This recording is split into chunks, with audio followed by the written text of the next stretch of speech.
నల్గొండ జిల్లా కేతపల్లిలో బీజేపీ జిల్లా ఉపాధ్యక్షురాలు ఐతగోని అనిత కుటుంబ సభ్యులు హర్యానా గవర్నర్ బండారు దత్తాత్రేయ పరామర్శించారు. అనిత భర్త బీజేపీ నాయకులు గత సంవత్సరం అనారోగ్యం కారణంగా మృతి చెందారు.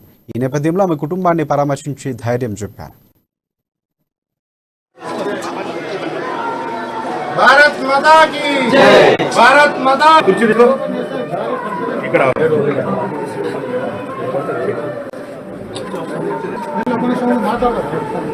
ఇక్కడే మిగతా వాళ్ళంతా దిగండి. రెస్ట్ తప్ప అందరు దిగండి. రెస్ట్ తప్ప అందరు దిగండి. ఇక్కడే రెస్ట్ తప్ప మిగతా వాళ్ళందరూ దిగాలి.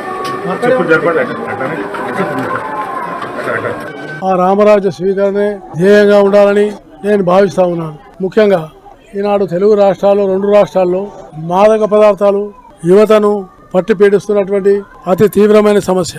యూనివర్సిటీస్ లో, కళాశాలలో, అలాగే అనేకమైనటువంటి ప్రాంతాల్లో కూడా యువత దీనికి బానిసలై జీవితాలను పూర్తిగా పాడైపోతున్నటువంటి పరిస్థితి వస్తుంది. దీన్ని రాష్ట్ర ప్రభుత్వాలు తీవ్రంగా గమనించి చర్యలు చేపట్టాలని నేను కోరుతున్నాను. ప్రత్యేకించి యువ శక్తి అవుతుందో దీన్ని మనం సరైనటువంటి దిశలో నడపాలి. మత్తు అనేటువంటిది చాలా ప్రమాదమైంది, ఆరోగ్యానికి కూడా చాలా ప్రమాదకరం. అలాగే ప్రభుత్వ విధానంలో ఆరోగ్యాన్ని దృష్టిలో ఉంచుకొని ఈనాడు మద్యం దుకాణాలు కూడా దాని విషయంలో కూడా అదే ఆలోచనతో ఉండాలని నేను కోరుతా ఉన్నాను. మద్యం అనేది ఒక వ్యసనం కావద్దు. ఆ వ్యసనంతో కుటుంబాలు చిత్రమైపోతే ఆర్థిక స్థితి రాష్ట్రందే కాదు కుటుంబాల స్థితి కూడా చాలా చెడిపోతుంది. అందువల్ల నేను కోరుకుంటున్నాను ఒకటే, మాదక ద్రవ్యాలు, మత్తు పదార్థాలు ఇలాంటి అనేకమైనటువంటి వాటిని మహిళలు